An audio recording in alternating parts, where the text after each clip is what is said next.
my last show I spoke about how it is that Joshua Mhlakela from South Africa has created a Fukushima nuclear disaster site out of what do they call this thing? Out of the Rapture date, okay? Out of Rapture at all. It's going to be a radioactive no-go zone going forward in the future. It is perfectly the exact, proper, appropriate analogy.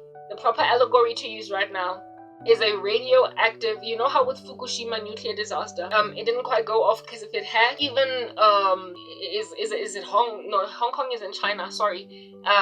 What is Japan's main city, man? The one that's really bustling and hectic? I forgot. But if at all that nuclear reactor had gone off, yeah, Fukushima. I watched a show on Netflix called Days speaking about this particular event.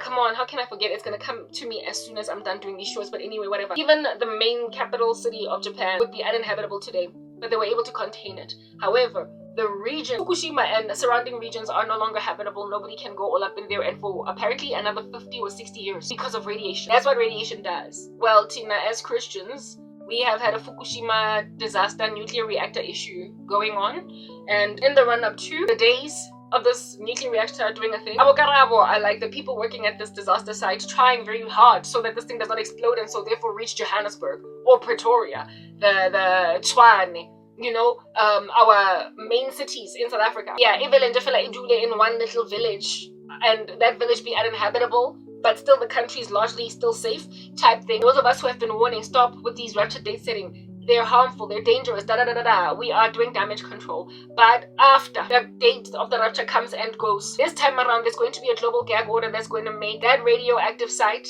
that radius of land, uninhabitable. And it'll forever be a reminder when we look back at Fukushima proverbial.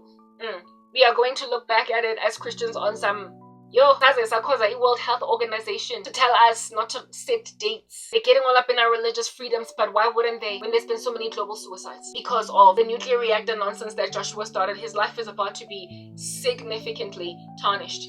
He's not going to recover for Joshua. And the body of Christ is now going to have a radioactive site in its doctrine, and that there's certain things that we're not going to be able to freely speak about with the freedom of expression because of the disaster that it caused on the 23rd and the 24th of September, or rather let me say the 25th and going forward. Fukushima.